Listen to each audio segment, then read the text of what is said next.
अगर नहीं खाई ठोकरे तो मंजिल का अहमियत कैसे जानोगे। अगर नहीं टकराए गलतियां से तो सही को कैसे पहचानोगे।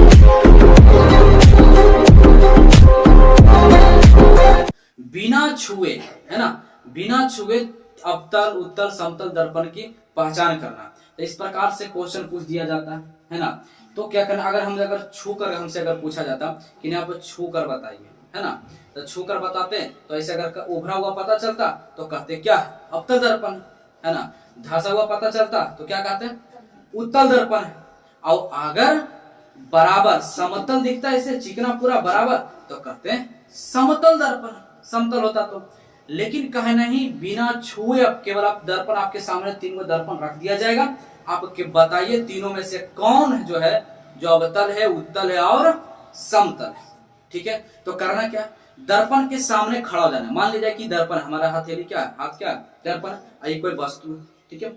इस वस्तु को दर्पण के सामने आगे पीछे करते हैं, क्या करते हैं, आगे पीछे करते हैं। तो दर्पण में आगे पीछे करते हैं तो दर्पण में देखेंगे, अगर ये वस्तु इतना बड़ा है, वस्तु से अगर बड़ा प्रतिबिंब बन जाए, क्या इस वस्तु से बड़ा प्रतिबिंब बन जाए, तो हम ये कहेंगे ये कैसा दर्पण है, अवतल दर्पण है। क्या कहेंगे, अवतल दर्पण है। अगर फिर हम कहेंगे यदि किसी दर्पण के सामने किसी वस्तु को आगे पीछे करने पर, आगे पीछे करने पर अगर वस्तु से छोटा प्रतिबिंब दिखाई दे, छोटा प्रतिबिंब दिखाई दे, तो कहेंगे कैसा दर्पण है, उत्तल दर्पण। क्या कहेंगे, उत्तल दर्पण। यदि फिर अगर कह दे हमसे कि समतल दर्पण पहचान कीजिए, तो समतल दर्पण के कैसे पहचानेंगे, यदि दर्पण के सामने किसी वस्तु को आगे पीछे करने पर वस्तु के ही बराबर प्रतिबिंब दिखाई दे, मतलब जितना बड़ा वस्तु है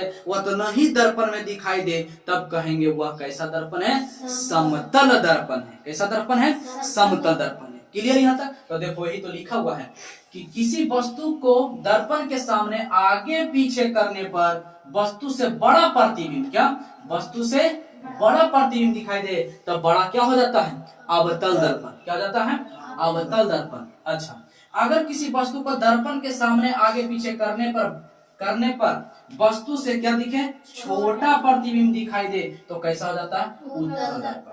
कोई दिक्कत यहाँ तक नहीं ना। अब यहाँ पे ध्यान देना है, यदि किसी वस्तु को दर्पण के सामने आगे पीछे करने पर वस्तु के बराबर प्रतिबिंब दिखाई दे, तो वह समतल दर्पण होगा। क्लियर यहाँ तक, समझ आ रहा है नहीं, पक्का है। तो क्या इसमें रटना है, रटने योग्य ये सब प्रश्न नहीं, केवल समझदारी व्यक्त करना है। चलो हम एक बात आप तुमको बता दें, अब ध्यान देना पे देना। जैसे कि इसमें देखना कि अब शॉर्ट में याद रखना है, अब क्या हो गया, अब तो आ से अवतल, अब आ से बड़ा, अब उछल, क्या हो जाएगा, उछल, क्या हो जाएगा, उछल।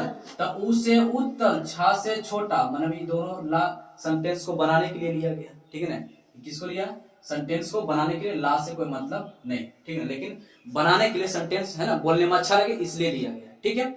तो अब उछल सब, अब उछल सब, अब उछल सब, अब उछल सब।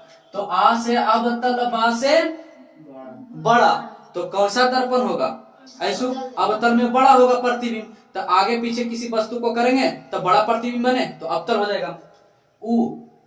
उ से उत्तल, छा से छोटा, है ना, तो उत्तल में किसी वस्तु को आगे पीछे करेंगे तो कैसा बनेगा प्रतिबिंब, छोटा।